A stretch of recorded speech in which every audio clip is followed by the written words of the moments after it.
বন্ধুরা, আজকে নিয়ে এসেছি তোমাদের জন্য নতুন একটি গল্প।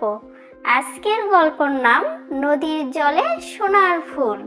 আচ্ছা, তুমি কি কখনো শুনেছো একটা নদীর জলে ফুটে ওঠে সোনার ফুল? যে ফুল পেলে নাকি মানুষের সব ইচ্ছা পূরণ হয়। কিন্তু সেই ফুল পেতে হলে পেরোতে হয় অনেক পরীক্ষা। চলো শুরু করি। একটি ছোট্ট গ্রাম ছিল, নাম ছিল সোনাতলি। গ্রামের পাশ দিয়ে বয়ে যেত এক সুন্দর নদী। নদীটা খুব শান্ত, কিন্তু গ্রামের মানুষদের মধ্যে একটা গল্প প্রচলিত ছিল। এই নদীতে নাকি মাঝে মাঝে সোনার ফুল ফুটে ওঠে। কেউ সেই ফুল দেখেনি, কিন্তু এটা সবাই বিশ্বাস করত। এই গ্রামেই থাকতো একটি ছেলে, নাম নাবিব। সে খুব দরিদ্র পরিবারের ছেলে, কিন্তু তার মনটা ছিল সোনার মতো ভালো।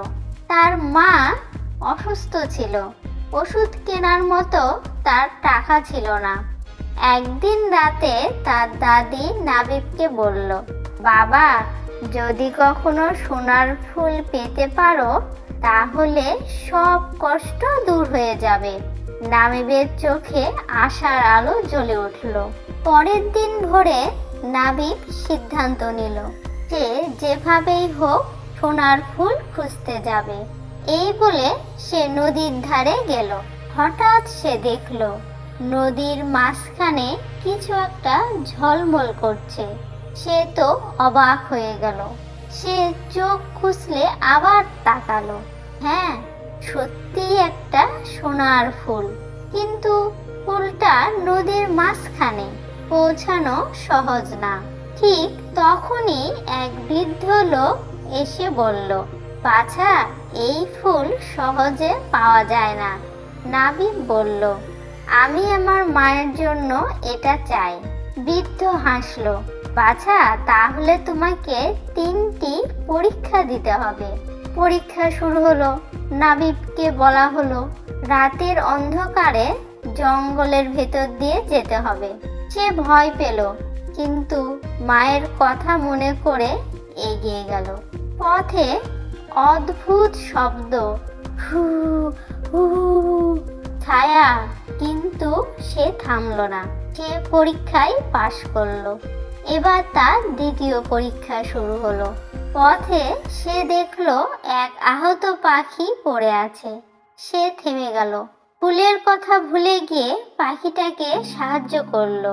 পাখিটা উড়ে যাওয়ার আগে বলল, তুমি খুব ভালো মানুষ। সে দ্বিতীয় পরীক্ষায়ও পাশ করলো। এবার তার তৃতীয় পরীক্ষা, এটা শেষ পরীক্ষাও বলা যায়।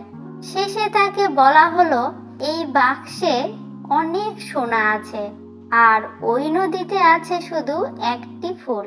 তুমি কোনটা নেবে? নাবিব একটু ভাবলো, তারপর বলল, আমি ফুলটাই নেব, কারণ এটা আমার মায়ের জন্য। সে লোভ জয় করলো। হঠাৎ চারপাশে আলোয় ভরে গেল। বৃদ্ধ বলল, বাছা, তুমি 3টি পরীক্ষায় উত্তীর্ণ হয়েছ। নদীর পানি শান্ত হয়ে গেল, আর ফুলটা ধীরে ধীরে তার কাছে ভেসে এলো।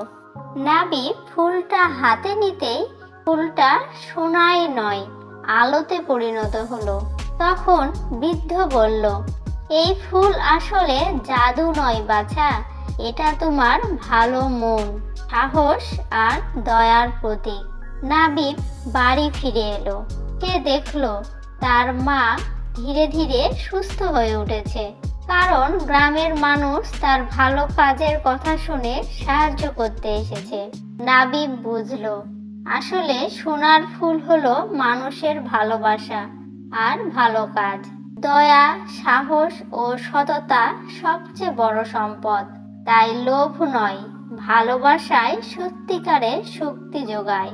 ভালো কাজ করলে তার ফল অবশ্যই পাওয়া যায়। বন্ধুরা, আরেকটা গল্প শোনো। গল্পটির নাম শেষ ট্রেনের অদৃশ্য যাত্রী। যদি তুমি একদিন শেষ ট্রেনে উঠো, আর দেখো পুরো ট্রেনে তুমি ছাড়া আর কেউ নাই, কিন্তু তারপরও কেউ তোমার নাম ধরে ডাকছে, তাহলে কেমন লাগবে? আজকের গল্পটা শেষ পর্যন্ত শোনো। একটি ছোট্ট শহরে মিয়াদ নামে এক ছেলে থাকতো। সে পড়াশোনার জন্য শহরে যেত প্রতিদিন। একদিন রাতে সে দেরি করে ফেললো আর শেষ ট্রেনটাই ধরতে হলো। স্টেশনে তখন প্রায় কেউ নাই, চারপাশে নীরবতা। মিয়াদ ট্রেনে উঠলো, দেখলো পুরো বগি ফাঁকা। সে ভাবলো ভালোই হয়েছে, একা একা বসে যাব। কিন্তু ট্রেন ছাড়ার পরে অদ্ভুত কিছু শব্দ হলো। হঠাৎ সে শুনলো কেউ যেন ফিসফিস করে বলছে, মিয়াদ। সে চমকে উঠলো, চারপাশে তাকালো, কেউ নাই। কিছুক্ষণ পর আবার মিয়াদ পিছনে তাকিয়েও না, তার শরীর ঠান্ডা হয়ে গেল। সে বুঝতে পারছিল না এটা তার মনের ভুল নাকি সত্যি। হঠাৎ ট্রেনের দরজা নিজে নিজে খুলে গেল, জোরে বাতাস ঢুকতে লাগলো। সে দৌড়ে দরজাটা বন্ধ করতে গেল, কিন্তু দরজার পাশে একটা ছায়া দেখতে পেল। সে ধীরে ধীরে পিছিয়ে গেল, আর ঠিক তখনই সামনের সিটে কেউ বসে আছে, কিন্তু সিটটা তো একটু আগে ফাঁকা ছিল। একটা কণ্ঠ শোনা গেল, তুমি দেরি করে ফেলেছ। মিয়াদ কাঁপতে কাঁপতে বলল, কে কে তুমি? উত্তর এলো, আমি সেই যে কখনো বাড়ি পৌঁছাতে পারিনি। অদৃশ্য কণ্ঠ বলল, এই ট্রেন সব সময় সবাইকে গন্তব্য পৌঁছে দেয় না। মিয়াদ বুঝতে পারছিল এখানে কিছু একটা ভুল আছে। সে নিজেকে সামলালো, বলল, আমি নামতে চাই। কণ্ঠটা বলল, তুমি পারবে যদি তুমি ভয়কে জয় করতে পারো। হঠাৎ ট্রেনের ভেতরে আলো নিভে গেল, চারপাশ অন্ধকার। মিয়াদ চোখ বন্ধ করে দৌড় দিল দরজার দিকে। হঠাৎ করে সে অনুভব করলো কেউ তার হাত ধরেছে। পরের মুহূর্তেই সে স্টেশনের প্ল্যাটফর্মে পড়ে গেল। লোকজন তাকে ঘিরে ধরলো, তুমি ঠিক আছো? সে জানলো সেই রাতে ওই ট্রেনে একটা দুর্ঘটনা হয়েছিল, আর অনেকেই বাড়ি পৌঁছাতে পারেনি। মিয়াদ বাড়ি ফিরে এলো, সব ঠিকঠাক। কিন্তু একদিন তার ফোনে একটা নোটিফিকেশন এলো, ট্রেন 3টা AM। সে অবাক হয়ে গেল, কারণ সে তো কোনো টিকিট কাটেনি। ভয়কে জয় করতে পারলে বাঁচার পথ পাওয়া যায়। সতর্ক থাকাটা খুব জরুরি। জীবনের মূল্য সবচেয়ে বেশি।